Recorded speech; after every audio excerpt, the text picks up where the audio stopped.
সাফানগর গ্রামের ছোট্ট বাজারে সবাই তাকে এক নামেই চিনত, ভোলা। আসল নাম শঙ্কর মণ্ডল। গায়ের রং চাপা, মুখে সব সময় হাসি, আর মানুষের জন্য মনটা ছিল একদম নরম।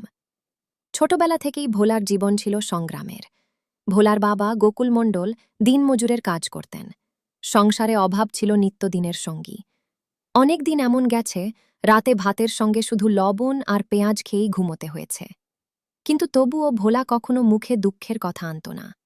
গ্রামের স্কুলে পড়ত, তবে সংসারের টানাপোড়েনের কারণে বেশি দূর পড়াশোনা করা হয়নি।